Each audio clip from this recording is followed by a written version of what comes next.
Mafia brothers का chapter close होते ही एक डायरी के पन्नों में कैद खौफनाक राज सबके सामने आ चुके हैं। लाल डायरी के बाद अतीक शाइस्ता की डेंजरस डायरी पुलिस के हाथ लग चुकी है। वो डायरी जिसके पन्नों में दर्ज है गैंग का पूरा लेखा जोखा, जिसमें कैद है काली कमाई की पाई पाई का हिसाब। आज डायरी का हर पन्ना खोला जाएगा, सच तूफान लेकर बाहर आएगा। गुप्त डायरी के डेंजरस पन्नों में जो कुछ भी लिखा है पूरी कहानी बताएंगे। बस बने रहिए न्यूज़ 18 के साथ।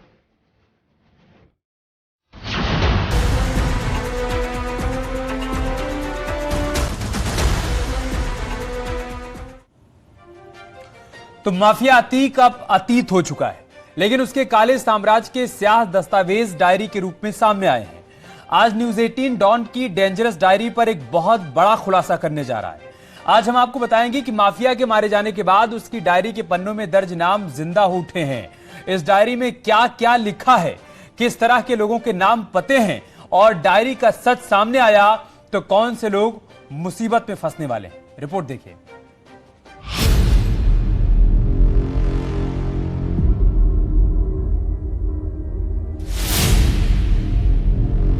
एक डायरी जो मिस्ट्री बन गई,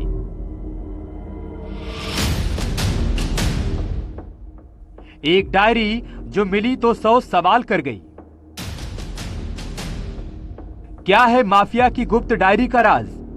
इस डायरी में जो कुछ भी दर्ज है वो कानून के लिए एक सबूत है, अतीक के दुश्मनों के लिए मौत है, IS 227 गैंग के लिए एक मैसेज है और पुलिस के लिए एक पहेली। शाइस्ता को तलाश रही पुलिस के हाथ अतीक गैंग की एक ऐसी डायरी लगी है जिसके कोड डिकोड हो गए तो अतीक गैंग बिना मारे ही खत्म हो जाएगा। माफिया की तरह ही उसके गुर्गे भी मिट्टी में मिल जाएंगे।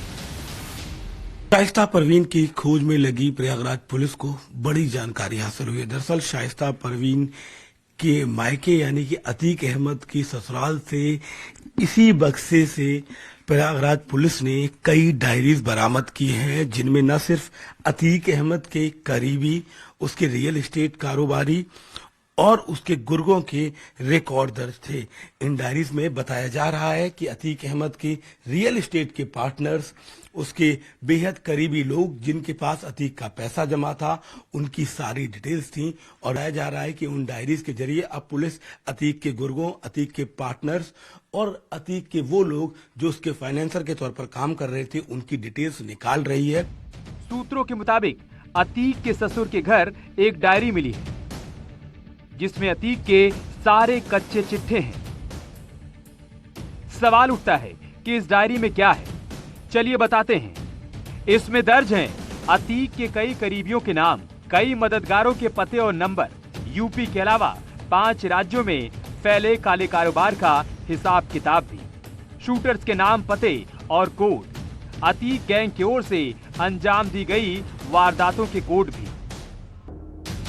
डायरी से अब तक जो पता चला है उसके मुताबिक अतीक के धंधे दिल्ली से लेकर मुंबई तक और MP राजस्थान से लेकर गुजरात तक फैले हैं। कई बेनामी संपत्तियां हैं, रियल एस्टेट से लेकर होटल तक के कारोबार हैं। मौके से पुलिस ने अतीक के साले जकी अहमद का आधार कार्ड भी बरामद किया है। इस डायरी में 5 राज्यों में अतीक के फैले हजारों करोड़ के कारोबार की पूरी फेहरिस्त शामिल है।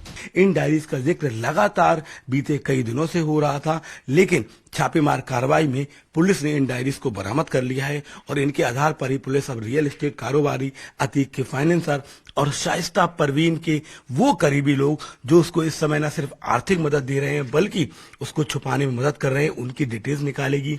इन डायरीज में उन करीबियों के मोबाइल नंबर, बैंक डिटेल्स और कितना पैसा कब किसको दिया गया, ये महत्वपूर्ण जानकारियां थी। पुलिस सूत्रों से यह भी पता चला है कि अतीक और शाइस्ता की अलग अलग डायरी थी। अतीक की डायरी को गुप्त डायरी कहा जाता था, शाइस्ता की डायरी को लाल डायरी कहा जाता था। माफिया और उसकी क्राइम क्वीन दोनों अपनी अपनी डायरी में अलग अलग तरह का हिसाब किताब रखते थे।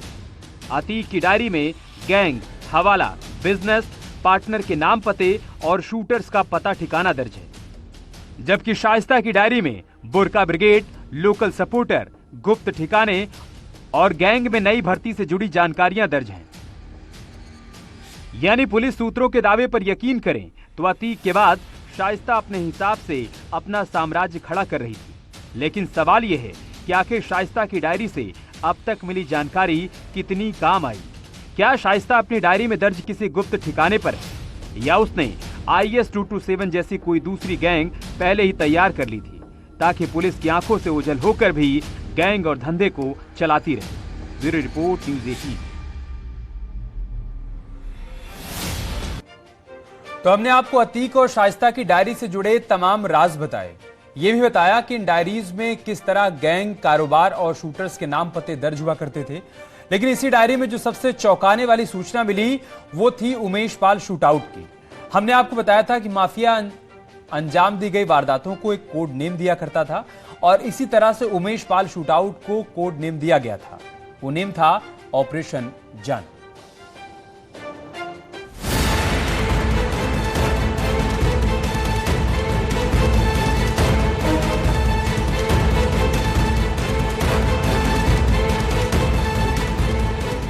उमेश पाल हत्याकांड से जुड़ा एक और सनसनीखेज खुलासा हुआ है। उमेश की हत्या के मिशन को नाम दिया गया था ऑपरेशन जानू। ऑपरेशन जानू के तहत ही की गई थी उमेश पाल की हत्या। देखिए किस तरह अतीक की ब्रिगेड उमेश पाल पर टूट पड़ी थी। ये गोलियां, ये बम, इस खून खराबे का नाम दिया गया था ऑपरेशन जानू।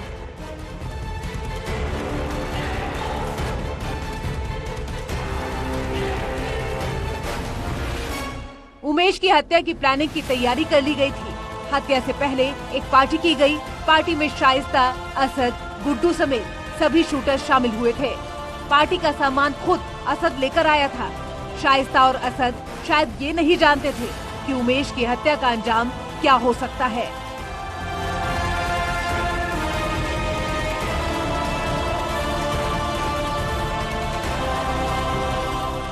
शायद इसीलिए वो पार्टी में मस्त थे। उमेश की हत्या कैसे करनी है, कौन गोलियां चलाएगा, कौन बम फेंकेगा, हर प्लान बारीकी से तैयार किया गया था।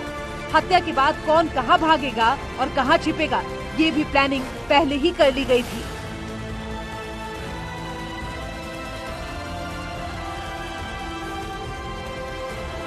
पार्टी में सब खुश थे और सबको लग रहा था कि उमेश की हत्या करने के बाद बच निकलेंगे।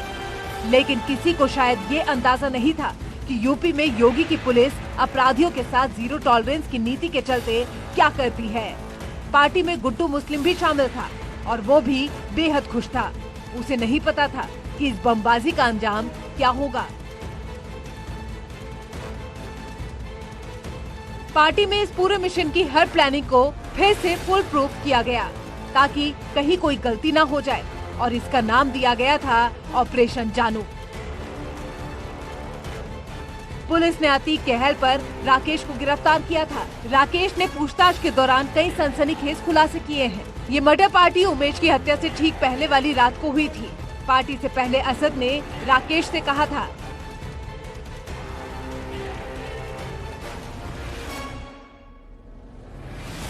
ऑपरेशन जानू को अंजाम देना है। ऑपरेशन से पहले पार्टी होगी, पार्टी का पूरा इंतजाम होना चाहिए।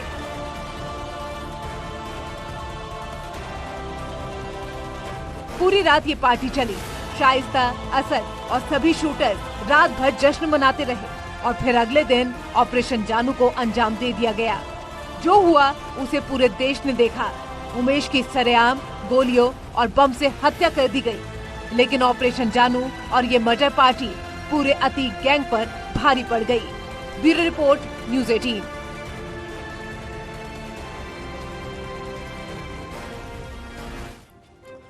असद की माफियागिरी को लेकर पुलिस रोज नए नए खुलासे कर रही है, लेकिन बरामद डायरी से असद को लेकर जो खुलासा हुआ है वो होश उड़ा देने वाला है। ये पता चला है कि असद ही अब गैंग को लेकर हर तरह की प्लानिंग किया करता था और काम को पूरी प्लानिंग के साथ ही अंजाम दिया करता था।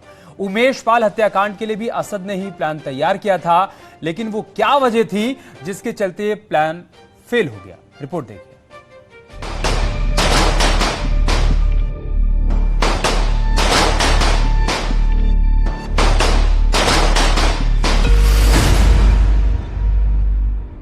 असद ने जब से होश संभाला था उसका एक ही ख्वाब रहा, पिता की तरह बनना।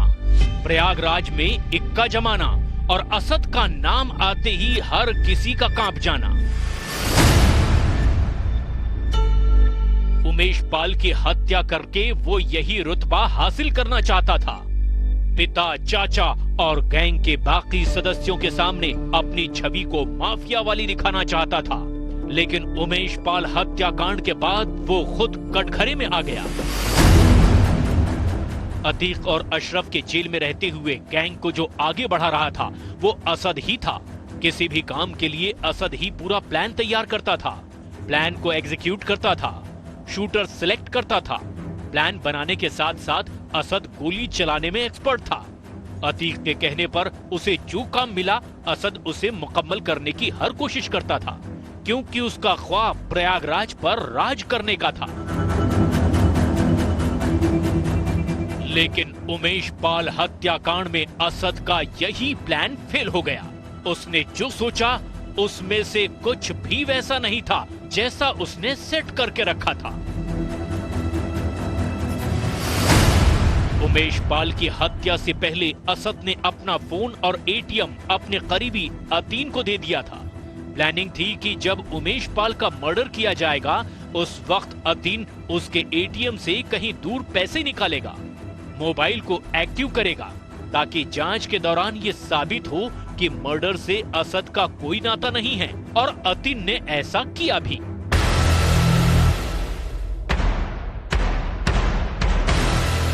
लेकिन असद शायद ये नहीं जानता था कि एटीएम में लगे कैमरे सारा सच उगल देंगे, और ऐसा ही हुआ। एटीएम में लगे कैमरे में अतीन की तस्वीरें कैद हो गई।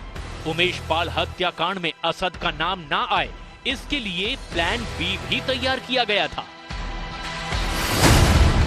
असद को मर्डर वाले दिन मंकी कैप दी गई और ये कहा गया कि अगर जरूरत पड़े तो ही असद मंकी कैप पहनकर कार से बाहर निकले। लेकिन गुस्से में असद बिना कैप के कार से बाहर निकल आया और सारा प्लान फेल हो गया। और इसी तरह असद एंड गैंग के सभी प्लान फेल होते गए और आखिर में असद और गुलाम एनकाउंटर में मारे गए।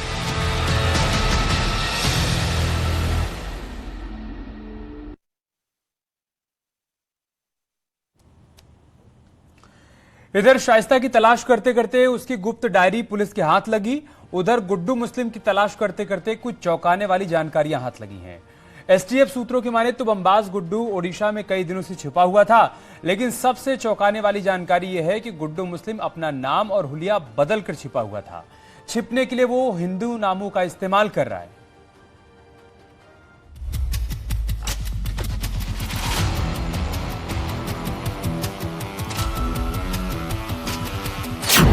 बमबाज गुड्डू ने हुलिया बदल लिया।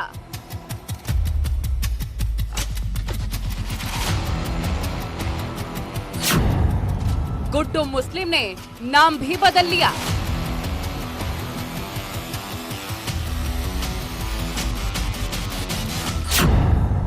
हिंदू नाम से छिप रहा है गुड्डू मुस्लिम।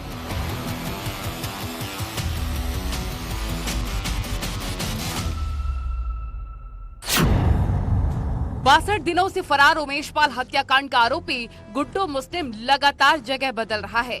उसने चेहरा बदलकर दाढ़ी बढ़ा ली है और अब खबर है कि वो अलग अलग जगहों पर रहने के लिए नकली पहचान का इस्तेमाल करके पुलिस से बच रहा है।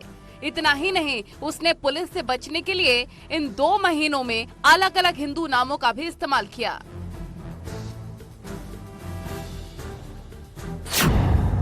गुड्डू मुस्लिम कहीं बबलू, कहीं सुरेंद्र कुमार, कहीं संदीप कुमार तो कहीं आयुष चौधरी के नाम से ठहर रहा है।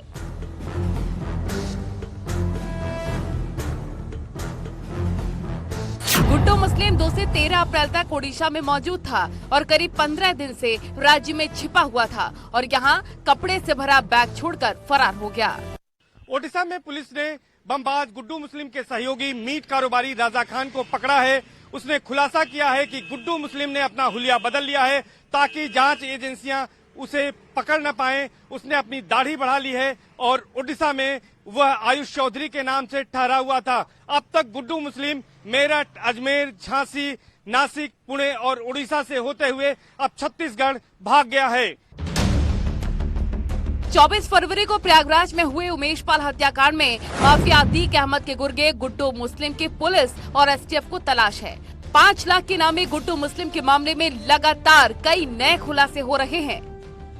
जांच एजेंसियों के मुताबिक गुड्डू मुस्लिम लखनऊ यूनिवर्सिटी के चंद्रशेखर हॉस्टल में कई सालों तक रहा है। इस दौरान यूनिवर्सिटी के छात्र उसे संदीप चौधरी के नाम से जानते थे। साथ ही माफिया धनंजय सिंह और अभय सिंह के लिए भी गुड्डू मुस्लिम कई सालों तक काम कर चुका है। यूपी एसटीएफ को गुड्डू मुस्लिम की आखिरी लोकेशन ओडिशा और छत्तीसगढ़ के बॉर्डर पर सोहेला इलाके में मिली है, जो कि छत्तीसगढ़ के सारंगगढ़ बिलाईगढ़ जिले के करीब है। इसलिए सारंगगढ़ पुलिस अलर्ट मोड में आ गई है। गुड्डू मुस्लिम भले ही पुलिस के शिकंजे से बाहर है, लेकिन ये भी सच है कि वो जल्दी ही सलाखों के पीछे होगा।